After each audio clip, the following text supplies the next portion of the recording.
ഇത് നിസ്സാരമായി ദേവസ്വം ബോർഡിൻ്റെ പ്രസിഡൻറ്റിനും മെമ്പർമാർക്കും കൈയൊഴിയാൻ പറ്റുന്നൊരു കാര്യമല്ല. അവർക്ക് നേരിട്ട് ഇടപാടുണ്ടോ ഇല്ലയോ എന്നുള്ളത് കേസാണ്, അത് തെളിയിക്കട്ടെ.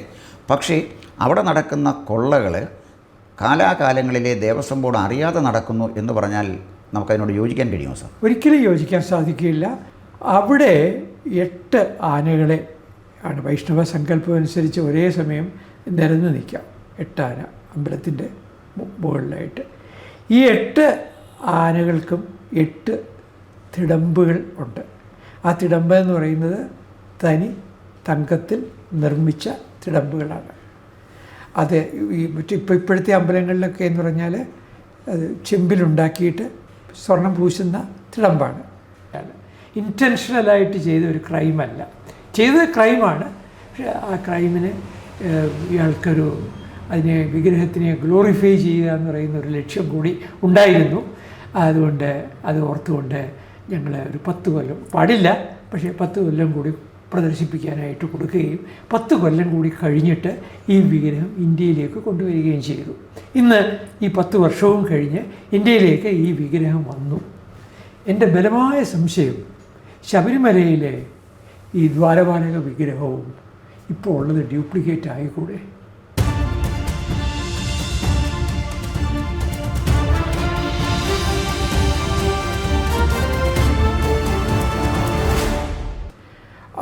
കൊച്ചി ദേവസ്വം ബോർഡിൻ്റെ കാര്യം പറഞ്ഞാൽ അതിനെക്കുറിച്ച് വളരെയധികം പറയാനുണ്ട്. അവിടെ വിരലിലുണ്ടാവുന്ന ക്ഷേത്രങ്ങൾ മാത്രമാണ് സ്വയം പര്യാപ്തമായിട്ടുള്ളത്.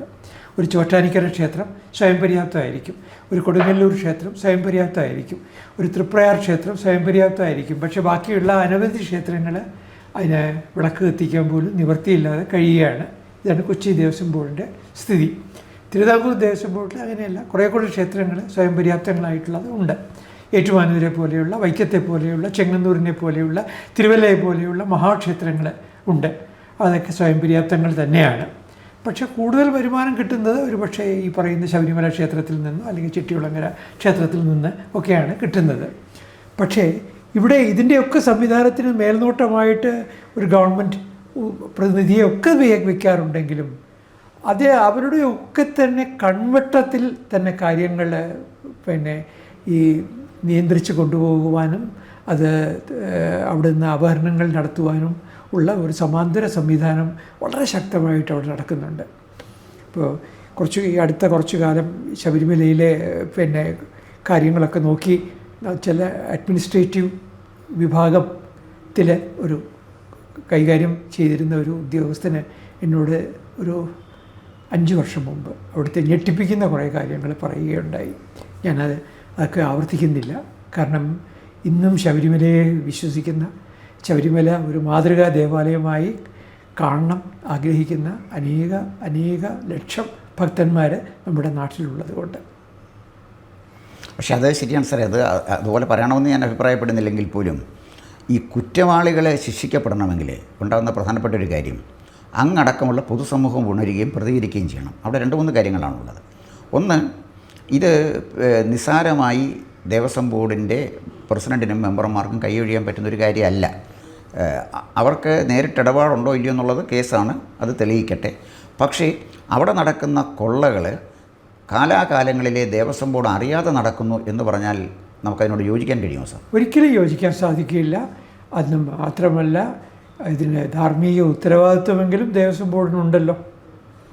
അത് ധാർമ്മിക ഉത്തരവാദിത്വം മാത്രമല്ല.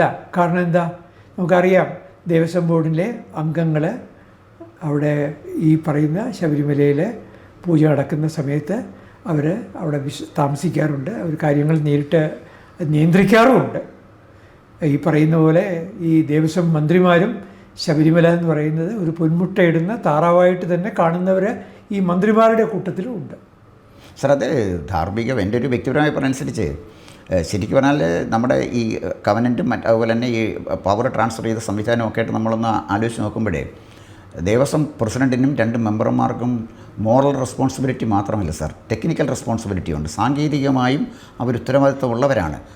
മോറൽ റെസ്പോൺസിബിലിറ്റി എങ്കിലും ഉണ്ടെന്നാണ് പറഞ്ഞത്. അവരുടെ ടെക്നിക്കൽ ആയിട്ടുള്ള അവരുടെ പങ്ക് ഞാൻ നിഷേധിക്കുന്നില്ല. തീർച്ചയായിട്ടും അതെല്ലാം തെളിയിക്കപ്പെടട്ടെ എന്ന് പ്രാർത്ഥിക്കുന്നു. അതുപോലെ തന്നെ ഇപ്പോൾ അവസാനം സാറിൻ്റെ എനിക്ക് ഒരു ചോദ്യം ചോദിക്കാനുള്ളത്, പൂർണ്ണത്രയീശ ക്ഷേത്രത്തിൽ പിന്നെ അവിടെ എൻ്റെ പറയാം, വിശദമായിട്ട് പറയാം. ഈ പിന്നെ തൃപ്പൂണിത്തുറയിലെ പൂർണ്ണത്രയീശ ക്ഷേത്രം എന്ന് പറയുന്നത് പത്മനാഭസ്വാമി ക്ഷേത്രം തിരുവിതാംകൂർ രാജകുടുംബത്തിന് എങ്ങനെയാണോ അതുപോലെയാണ് കൊച്ചി രാജകുടുംബത്തിന് തൃപ്പൂണിത്തുറയിലെ പൂർണ്ണത്രയീശ ക്ഷേത്രം. ആ പൂർണ്ണത്രയീശ ക്ഷേത്രത്തെ അവർ വളരെ ഭയഭക്തിയോടുകൂടിയാണ് കണ്ടിരുന്നത്. പക്ഷേ സ്വാതന്ത്ര്യം കിട്ടിയതിന് ശേഷം തിരുക്കൊച്ചിയിലേക്ക് ലയിപ്പിച്ചപ്പോൾ ഇവിടുത്തെ തിരുവിതാംകൂർ രാജകുടുംബം ആവശ്യപ്പെട്ടതുപോലെ ഇത് കൊച്ചി രാജകുടുംബം ഞങ്ങളിത് നടത്തിക്കൊള്ളാമെന്ന് പറഞ്ഞില്ല. അങ്ങനെ പറയാൻ അവർക്ക് അവകാശം ഉണ്ടായിരുന്നു. പക്ഷെ അവരങ്ങനെ പറഞ്ഞില്ല.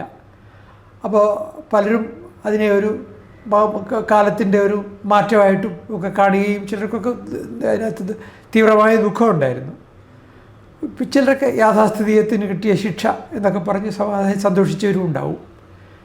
അവിടെ 8 ആനകളെ ആണ് വൈഷ്ണവ സങ്കല്പം അനുസരിച്ച് ഒരേ സമയം നിരന്ന് നിൽക്കാം. 8 ആന അമ്പലത്തിൻ്റെ മുകളിലായിട്ട്. ഈ 8 ആനകൾക്കും 8 തിടമ്പുകൾ ഉണ്ട്. ആ തിടമ്പ് എന്ന് പറയുന്നത് തനി തങ്കത്തിൽ നിർമ്മിച്ച തിടമ്പുകളാണ്. അത് ഈ ഇപ്പോഴത്തെ അമ്പലങ്ങളിലൊക്കെ എന്ന് പറഞ്ഞാൽ അത് ചെമ്പിലുണ്ടാക്കിയിട്ട് സ്വർണം പൂശുന്ന തിടമ്പാണ്. ഈ തനി സ്വർണത്തിൽ നിന്ന് കഴിഞ്ഞ 8 തിടമ്പിൽ 7 തിടമ്പാണ് ഞാൻ എൻ്റെ അറിവിൽ ഈ റെയിൽവേയുടെ, അതായത് തൃശ്ശൂർ എറണാകുളം ഷൊർണൂർ റെയിൽവേയുടെ കാര്യത്തിന് വേണ്ടിയിട്ട്, ഫണ്ടിന് വേണ്ടിയിട്ട് അന്ന് പിന്നെ കൊച്ചി രാജ്യം ഭരിച്ചിരുന്ന രാജാവ് അതെടുത്ത് ഉപയോഗിക്കട്ടെ, നല്ല രാജ്യത്തെ ജനങ്ങൾക്ക് ഒരു സഞ്ചരിക്കാനുള്ള സ്വാതന്ത്ര്യം കിട്ടുകയാണ്, അതുകൊണ്ട് അവർക്ക് അത് പ്രയോജനപ്പെടട്ടെ എന്ന് പറഞ്ഞിട്ട് കൊടുക്കുക. ഒരെണ്ണമാണ് ബാക്കി അവിടെ സൂക്ഷിച്ചു വെച്ചത്. ആ ഒരെണ്ണം ഒരു സ്ട്രോങ് റൂമിൽ ഒരു അലമാരയിൽ വെച്ചിരിക്കുന്നു. കുറച്ച് കഴിയുമ്പോൾ ഈ അലമാരയുടെ താക്കോല് കാണുന്നില്ല. ഈ അലമാരയുടെ താക്കോലിനെ പറ്റി അന്വേഷണം നടക്കുന്നു. അവസാനം അലമാരയുടെ താക്കോല് കാണുന്നു, തുറക്കുന്നു. അവിടെ ഈ തിടമ്പ് കാണുന്നില്ല. ആ തിടമ്പിന് പകരം അത് ഉരുക്കി കുറച്ച് സ്വർണ്ണമായിട്ടാണ് വെച്ചിരിക്കുന്നത് എന്നുള്ളൊരു വാർത്തയാണ് നമ്മൾ കേൾക്കുന്നത്. അപ്പോൾ അത് കഴിഞ്ഞിട്ട് അതിനെ സംബന്ധിച്ച് ക്ഷേത്രസമിതി ഒരു കേസ് കൊടുത്തു. ഇതാരുടെ അനുവാദത്തോടു കൂടിയാണ് ഇങ്ങനെ ചെയ്തത്, തിടമ്പ് ഉരുക്കാനായിട്ടോ അല്ലെങ്കിൽ തിടമ്പിനെ രൂപാന്തരപ്പെടുത്താനോ ആരാണ് അന്നത്തെ ഭരണസമിതിക്ക് അവകാശം കൊടുത്തത് എന്നൊക്കെ പറഞ്ഞിട്ടുള്ള കേസ് ആണ് വന്നത്. പക്ഷേ കോടതിയിൽ വന്നു കഴിഞ്ഞപ്പോഴത്തേക്കും അന്നത്തെ ചില സമർത്ഥരായ അഭിഭാഷകരെ വെച്ചുകൊണ്ട് ഈ അപഹരണം നടത്താൻ വേണ്ടിയിട്ടാണ് ഇത് ചെയ്തത്. ഈ രൂപാന്തരപ്പെടുത്തൽ നടത്തിയത് അപഹരണം നടത്താൻ വേണ്ടിയിട്ടാണ്. ആ അപഹരണം നടത്തിയ ആളുകളെ ഭാഗം ജയിച്ചു. കോടതി അവർക്ക് അനുകൂലമായിട്ടാണ് ഹൈക്കോടതിയുടെ വിധി വന്നത്.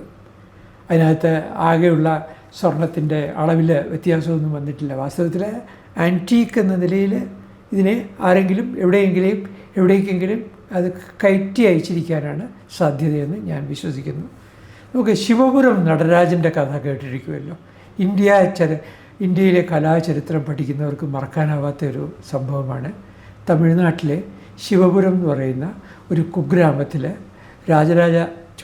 രാജേന്ദ്ര ചോളൻ്റെയോ കാലഘട്ടത്തിലുള്ള അതിഗംഭീരമായ ഒരു നടരാജ വിഗ്രഹം മോഷണം പോയി എന്ന് കണ്ടുപിടിക്കുന്നത് കുറച്ച് വൈകിട്ടാണ്. അപ്പോൾ അത് മോഷണം പോകുന്നതിന് വേണ്ടിയിട്ടൊരു വലിയ ആസൂത്രണമാണ് നടന്നത്. അതാദ്യം ഈ ശിവപുരം അവിടുത്തെ ശിവക്ഷേത്രങ്ങളിലൊക്കെ തന്നെ ഒരു നടനസഭയുണ്ട്. ആ നടനസഭയിൽ ഒരു മണ്ഡപം ഉണ്ടാവും.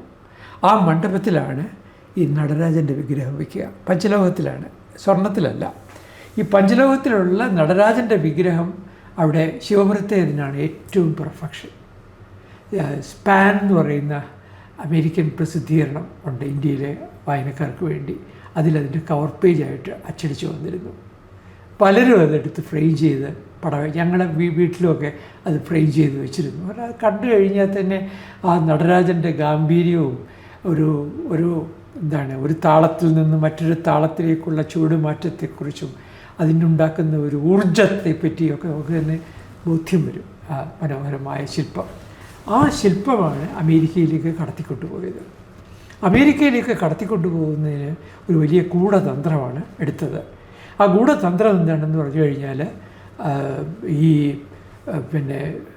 ഇതിനൊരു ചെറിയ കേട് വന്നു, അല്ലെങ്കിൽ കേട് വരുത്തി. ആ കേട് പരിഹരിക്കാനായിട്ട് മൂശാരിയുടെ അടുത്തേക്ക് ഇത് കൊണ്ടുപോയി. മൂശാരിയുടെ അവിടെ പല ഒഴിവുകൾ പറഞ്ഞ് ഇത് നീട്ടിക്കൊണ്ടുപോയി. അതിനിടയ്ക്ക് വാക്സിൽ ഒരു മോഡലെടുത്ത് മറ്റൊരു ഡ്യൂപ്ലിക്കേറ്റ് വിഗ്രഹം ഉണ്ടാക്കി. ആ ഡ്യൂപ്ലിക്കേറ്റ് വിഗ്രഹം യഥാർത്ഥ വിഗ്രഹമാണെന്ന് പറഞ്ഞ് ക്ഷേത്രത്തിലേക്ക് മടക്കി കൊടുത്തു. യഥാർത്ഥ വിഗ്രഹം കടൽ കടന്ന് അമേരിക്കയിലേക്ക് കൊണ്ടുപോവുകയും ചെയ്തു. അത് കഴിഞ്ഞ് പിന്നീട് വർഷങ്ങൾക്ക് ശേഷം ഇത് തിരിച്ചറിയപ്പെട്ടു. അമേരിക്കയിൽ തന്നെയുള്ള കലാസ്നേഹികൾ ഇത് അധാർമികമാണെന്ന് പറയുകയും നമ്മളിത് മടക്കി കൊടുക്കണമെന്ന് പറയുകയും, ഇന്ത്യയിൽ അതുപോലെ തന്നെ ഒരുപാട് ആളുകൾ ഇതിനെപ്പറ്റി അഭിപ്രായപ്പെടുകയും എഴുതുകയും ഒക്കെ ചെയ്തു. കപില വാത്സ്യായ എന്നൊക്കെ പറയുന്ന കലാനിരൂപകന്മാരൊക്കെ ഇതിനെക്കുറിച്ച് എഴുതിയിട്ടുള്ളതായിട്ട് ഞാൻ ഓർക്കുകയാണ് ഈ സന്ദർഭത്തിൽ. അവസാനം ഹേഗിലെ ഇൻ്റർനാഷണൽ കോടതിയിൽ കേസ് വരികയാണ്. ആ കേസ് വന്നതിന് ശേഷം ദീർഘമായ വാദപ്രതിവാദം നടന്നിട്ട് അവസാനം ഇന്ത്യക്ക് അനുകൂലമായി ഒരു വിധി വന്നു. ആ വിധി ഇങ്ങനെയായിരുന്നു: ഇയാൾ വലിയൊരു തുക ചിലവാക്കിയിട്ടാണ് ഈ വിഗ്രഹം കൊണ്ടുപോയത്. അതുകൊണ്ട് ഒരു 10 വർഷം കൂടി ഇയാൾക്ക് ഇത് പ്രദർശിപ്പിക്കാനുള്ള റൈറ്റ് ഞങ്ങൾ കൊടുത്തിരിക്കുന്നു. തെറ്റാണ്, പക്ഷേ ഇയാൾ ഇതിൻ്റെ ഈ തെറ്റ് മനസ്സിലാക്കാതെ ചെയ്ത ഒരു തെറ്റാണ്, ഇൻറ്റൻഷനലായിട്ട് ചെയ്ത ഒരു ക്രൈമല്ല. ചെയ്തത് ക്രൈമാണ്, പക്ഷേ ആ ക്രൈമിന് ഇയാൾക്കൊരു വിഗ്രഹത്തിനെ ഗ്ലോറിഫൈ ചെയ്യുക എന്ന് പറയുന്ന ഒരു ലക്ഷ്യം കൂടി ഉണ്ടായിരുന്നു. അതുകൊണ്ട് അത് ഓർത്തുകൊണ്ട് ഞങ്ങൾ ഒരു 10 കൊല്ലം പാടില്ല, പക്ഷേ 10 കൊല്ലം കൂടി പ്രദർശിപ്പിക്കാനായിട്ട് കൊടുക്കുകയും 10 കൊല്ലം കൂടി കഴിഞ്ഞിട്ട് ഈ വിഗ്രഹം ഇന്ത്യയിലേക്ക് കൊണ്ടുവരികയും ചെയ്തു. ഇന്ന് ഈ 10 വർഷവും കഴിഞ്ഞ് ഇന്ത്യയിലേക്ക് ഈ വിഗ്രഹം വന്നു. എൻ്റെ ബലമായ സംശയം, ശബരിമലയിലെ ഈ ദ്വാരപാലക വിഗ്രഹവും ഇപ്പോൾ ഉള്ളത് ഡ്യൂപ്ലിക്കേറ്റ് ആയിക്കൂടെ? അല്ല, അങ്ങനെ ഒരു സംശയം ചില കേന്ദ്രങ്ങളിൽ നിന്ന് ചിലർ. അപ്പോൾ സ്വർണ്ണമോഷണം മാത്രമാകണമെന്നില്ല. അല്ലെങ്കിൽ ഈ ശബരിമലയിലെ വാതിൽ, ശ്രീകോവിലിൻ്റെ വാതിൽ എന്ന് പറഞ്ഞിട്ട് ആ യഥാർത്ഥ വാതിൽ ഏതെങ്കിലും ഒരു മുതലാളിക്ക്, ധനാഠ്യനായിട്ടുള്ള ഒരു മുതലാളിക്ക് വിറ്റിട്ട് പിന്നെ പകരം ഒരെണ്ണം വെച്ചിട്ട് അങ്ങനെയും കൂടി ഒരു പണം ഉണ്ടാക്കുന്ന, കാരണം ഈ ഹീനതന്ത്രങ്ങളിലൊക്കെ അങ്ങേയറ്റത്തെ ഗവേഷണം നടത്തിയ ആളുകളാണ് ഇത് ചെയ്തിരിക്കുന്നത്. ഇതിനകത്ത് ഒരു വ്യക്തിയല്ല, ഒരു സംഘമുണ്ട്. അവരുടെ ദീർഘമായ കണക്കുകൂട്ടലുകളുണ്ട്. ഇവരെ മാതൃകാപരമായിട്ട് ശിക്ഷിക്കട്ടെ എന്ന് ആഗ്രഹിക്കുന്നു. ശിക്ഷിക്കുകയും ഇത് കേരളത്തിലെ ഒരു കാര്യം കൂടി പറഞ്ഞിട്ട് ഈ ഭാഗം ഞാൻ അവസാനിപ്പിക്കാം. വളരെ അടിയന്തരമായി കേരളത്തിലെ ക്ഷേത്രങ്ങളിലെ ഈ നിധി നിക്ഷേപങ്ങൾ ഒരു പത്മനാഭസ്വാമി ക്ഷേത്രത്തിൽ നടത്തിയതുപോലെ ഒരു മൂല്യനിർണ്ണയം നടത്തണം. നമുക്ക് മൂല്യനിർണ്ണയം നടത്തി, ഇപ്പോൾ ബി നിലവറ തുറന്നിട്ടില്ല. അപ്പോൾ ബി തുറന്നിട്ടുണ്ടെന്നുള്ളത് എല്ലാവർക്കും അറിയാം. വിനോദ് റായി തന്നെ പറഞ്ഞു കഴിഞ്ഞു. അതിനെ നിഷേധിക്കാനായിട്ട് പല കഥകളും ഉണ്ടാക്കുന്നുണ്ട്, അതവിടെ നിൽക്കട്ടെ. പക്ഷേ ഈ പറയുന്ന പോലെ തിരുവിതാംകൂർ ദേവസ്വം ബോർഡിൻ്റെ കീഴിലുള്ള ഏറ്റുമാനൂരിലെ ഈ 7.5 പൊന്നാനയുടെ ഒരു വാല്യൂ, അവിടുത്തെ സ്വർണ്ണപ്പഴുക്കാക്കുലയുടെ ഒരു വാല്യൂ, അവിടെയുള്ള വൈക്കത്തെ ക്ഷേത്രത്തിലെ, അതുപോലെ ഏറ്റുമാനൂരുള്ള സ്വർണ്ണച്ചേന, അതിൻ്റെ ഒരു വാല്യൂ എല്ലാം തിരുവിതാംകൂർ ദേവസ്വം ബോർഡ്, അതുപോലെ കൊച്ചി ദേവസ്വം ബോർഡ് കൊടുങ്ങല്ലൂരിലെ ക്ഷേത്രത്തിൽ, അതുപോലെ ഈ പറയുന്ന തിരുവല്ലോമല ക്ഷേത്രത്തിൽ, തൃപ്രയാർ ക്ഷേത്രത്തിൽ, അതുപോലെ ചോറ്റാനിക്കര ക്ഷേത്രത്തിലുമൊക്കെയുള്ള ഈടുവയ്പ്പുകളുടെ ഒരു മൂല്യനിർണ്ണയം അടിയന്തരമായി നടത്തണം. ശാസ്ത്രീയമായി ഡിജിറ്റൽ ക്യാമറയുടെ സഹായത്തോടു കൂടി ഇവയെല്ലാം ഡോക്യുമെൻ്റ് ചെയ്യുകയും വേണം. തീർച്ചയായിട്ടും സാർ പറഞ്ഞാൽ വളരെ പ്രധാനപ്പെട്ട കാര്യമാണ്. പക്ഷേ എൻ്റെ മനസ്സിൽ തങ്ങി നിൽക്കുന്നൊരു കാര്യം, തൃപ്പൂണിത്തറ പൂർണ്ണത്രയീശ്വര ക്ഷേത്രത്തിലെ ഗോളകം കാണാതെ പോയി. അവസാനം കേസ് നടന്നു. കേസിലെ വിധി വന്നത് കള്ളന്മാർക്ക് അനുകൂലമായിട്ടാണ്. അപ്പോൾ ഇത് കള്ളന്മാർക്ക് അനുകൂലമായി ഇനിയും വിധി വന്നുകൂടാ എന്നില്ല. കാരണം നല്ല വക്കീൽ വാദിക്കുമ്പോൾ തെളിവുകളുടെ അടിസ്ഥാനത്തിൽ കോടതി വിധി പറയുമ്പോൾ കള്ളന്മാർ രക്ഷപ്പെടാൻ സാധ്യത കൂടുതലാണ്. കാരണം കള്ളന്മാരുടെ പണമുണ്ട്, അവർക്ക് നല്ല അഭിഭാഷകരെ ലഭിക്കാൻ കേസ് നടത്താം. അപ്പോൾ അത് നമുക്ക് അക്കാര്യത്തിൽ നമ്മൾ നിസ്സഹായരാണ്.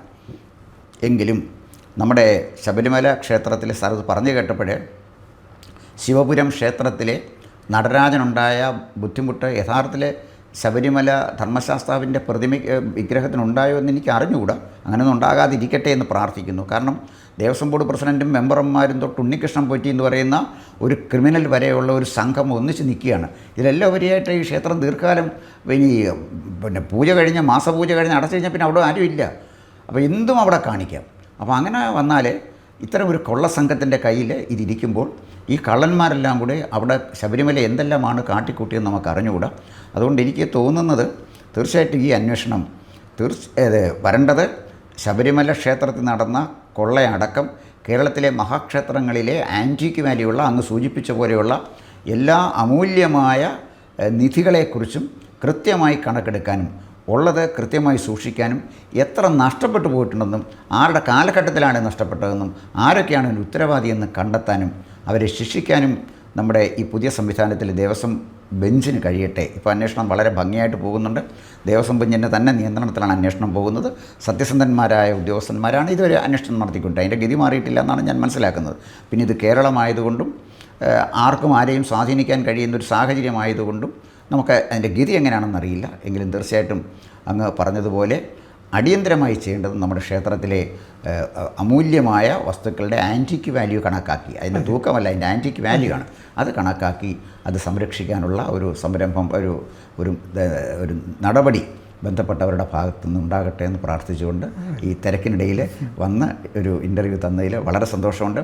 തീർച്ചയായിട്ടും അങ്ങ് ക്ഷേത്രങ്ങളെക്കുറിച്ചുള്ള അങ്ങയുടെ എക്സ്പീരിയൻസ്, അങ്ങയുടെ അനുഭവം, വിജ്ഞാനം ജനഭൂമിയുടെ പ്രേക്ഷകർ തുടർന്ന് നൽകണമെന്ന് അപേക്ഷിച്ചുകൊണ്ട് അങ്ങയുടെ ഹൃദയം നിറഞ്ഞ നന്ദി രേഖപ്പെടുത്തുന്നു. കൂടുതൽ വാർത്തകളും വിശേഷങ്ങളും നേരിട്ട് ലഭിക്കാൻ ജനങ്ങളിൽ നിന്ന് ജനങ്ങളിലേക്ക് ജനഭൂമി ന്യൂസ് സബ്സ്ക്രൈബ് ചെയ്യൂ. ബെൽ ബട്ടൺ അമർത്താനും മറക്കരുത്.